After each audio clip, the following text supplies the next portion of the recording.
반갑습니다.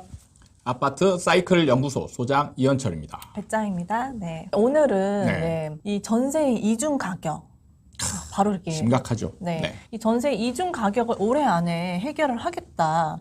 이렇게 홍남기 의원이 얘기를 했었거든요. 네. 근데 올해 얼마 남지 않았어요. 네. 네. 근데 이렇다 큰 액션이 없었단 말이죠. 네. 이게 도대체 어떻게 되는 일인가. 네. 그러게요. 네.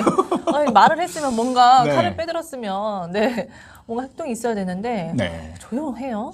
지금 이중 가격 이 문제가 좀 나중에 보면 굉장히 뭐 심각할 수도 있고 어떻게 보면 이제 이거를 통계를 내야 되는데 네. 가격 통계가 왜곡이 될 가능성이 많은 거죠. 사실 이중 가격이 되면 이 통계치를 어떻게 이제 이 가격 네. 그 그래프를 그릴 때 아니면 정부가 이제 이 가격을 기준으로 전세가가 어떻게 됐다 이런 얘기를 낼 때 이제 통계치가 아주 애매해지는 거죠. 그러니까 이 갭이 또 적지가 않아서 네. 되게 이게 좀 크게 와닿거든요. 그러니까 이 부분은 아마 임대차 3법을 낼 때 전혀 예상을 하지 못했을 거예요. 왜 이렇게 예상을 하지 못할까요? 네. 이것을 예상을 했다라면 이제 어느 정도 대안도 마련을 해놓고 이제 했을 텐데 네. 지금 같은 경우 대안도 없고 지금 조용하잖아요. 분명히 홍남기 부총리가 이 이중 가격 문제를 해결하겠다. 대안을 내놓겠다. 이렇게 얘기해놓고 지금 조용히 은근슬쩍 지금 넘어가려고 하는 것 같은. 조용히 연말이 흘러갔으면. 네. 네. 이런 상황이 벌어지지 않을 텐데. 네. 근데 제가 고민을 많이 해보긴 하거든요. 네. 저도 이제 혼자 연구를 많이 하는 편이니까 전세 이중 가격을 해소할 수 있는 방법이 있을까 생각해보면 제 짧은 이 견해로는 이거 같은 경우 해결하기가 굉장히 어렵지 않나 이런 생각이 들거든요. 근데 문제는 이제 홍남기 부총리가 해결하겠다 이렇게 얘기를 했잖아요. 그래가지고 나는 뭔가 대안이 있을 줄 알았어요.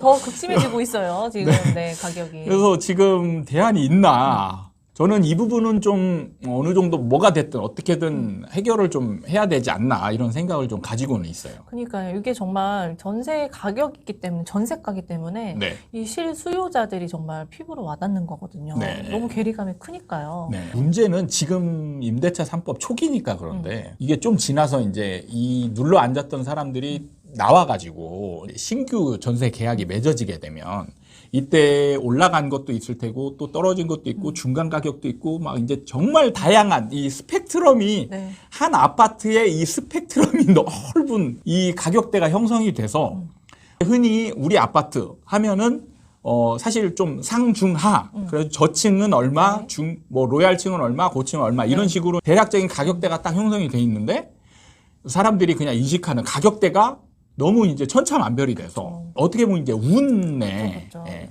옛날에는 그게 납득이 될 만한 기준이었거든요. 네. 뭐 층에 따라서 아니면 인테리어 수준에 따라서 그런 게 있었는데 지금은 그냥 상태 상관없이 그러니까 이게 잘못하면 전세난이 심해지면 다 상위권 가격에 맞춰서 이제 쭉 사람들이 임대인들이 가격을 내놓을 것이고 그러면서 가격이 급등하는 상황이 벌어질 수도 있고 또 이제 가격이 좀 떨어질 때는 이 임차인들은 이제 하위권 가격에 쭉 이 포커스를 맞추면서 임대인들이 매물이 안 나가서 이제 또 난리 나는 상황이 벌어질 수 있을 테고 약간의 좀 극과 극 상황이 벌어지지 않을까 이런 우려도 좀 예상이 되거든요. 그러니까 이래저래 좀 진퇴양난이긴 해요. 임차인의 편만 들어주기도 힘들고 임대인의 편만 들어주기도 또 네, 어쨌든 이게 가장 이제 임대차 3법에 있어서 제가 볼 때 이제 가장 큰 문제 두 가지를 꼽자면 지금 이 첫 번째 이중 가격, 그 다음에 이제 나중에 가면 뭐 삼중 가격, 사중 가격이 될 수도 있는 네. 이제 그런 상황하고, 그 다음에 이제 임대인의 실거주, 실거주를 통해서 이제 임차인을 내보내고, 매매를 하거나 다른 세를 맞추거나 하는 이 행위. 이게 이제 두 가지가 가장 큰 문제라고 생각이 되는데, 저는 이 문제를 빼고는 임대차 3법은 어떻게 보면 이제 어쩔 수 없는 아주 좋은 제도라고 보기는 어렵지만 그래도 지금 전세가를 계속 올리게 만드는 그런 상황을 좀 이제 막아줄 수도 있는 어느 정도 이제 지금 적응 단계에 가고 있는 그래서 그냥 존치해도 괜찮을 제도라고 생각이 들어요. 근데 또 한편으로는 이 두 가지 문제가 너무 치명적이지 않나. 네. 약간 이런 생각도 사실 들긴 치명적인 하거든요. 것까지는 없을 것 같긴 하고요. 사실 사람들이 이제 혼란이 올 뿐이지 이게 이걸로 인해서 사실 치명적이라는 거는 어느 한쪽 방향으로 그 완전히 쏠리는 게 이제 치명적인 거거든요. 네. 그래서 임대차 3법 초기 때처럼 전세가가 진짜 난리나 그 진짜 5년 동안에 오른 것을 6개월 만에 올랐으니까 진짜 너무 급등을 했죠. 그러니까 이런 게 이제 치명적인 거고 지금은 그 단계는 예, 지났다는 그 단계는 건가요? 이제 완전히 지났죠. 사실 제가 볼 때 지금 앞으로 뭐 향후 몇 년간은 네. 이런 상황은 벌어지지 않을 것으로 예상이 돼요. 어느 정도 가격의 등락은 좀 있을 수 있겠지만 이게 어느 한쪽으로 확 쏠려버리는 예, 폭등하거나 폭락하거나 이런 상황이 벌어지지 않는다라면 이거는 어느 정도 제가 볼 때는 제도는 성공하지 않았나 이런 생각이 들기 때문에 네. 이게 그 이중 가격 때문에 그런 거를 지금 당장 만들기는 어렵거든요. 사람들이 어느 정도 임대차 3법에 대한 적응 기간은 끝났기 때문에 네네. 해결 방안을 빨리 네. 만들었으면 좋겠네요. 만들었으면 좋겠는데 해결 방법이 있을까라는 생각해내야죠. 네, 만들었으면 생각해내야죠. 네. 정말. 그거는 좀 어려운 일이 아닐까. 근데 분명히 이제 그 자신 있게 네. 예, 분명히 얘기를 하셨단 말이죠. 그래서 뭔가 저도 대안이 있지 않을까 이런 네. 기대는 했는데 지금 이제 아무런 행동이 안 나오는 걸 보니까 딱히 대안이 있어 보이진 않고요.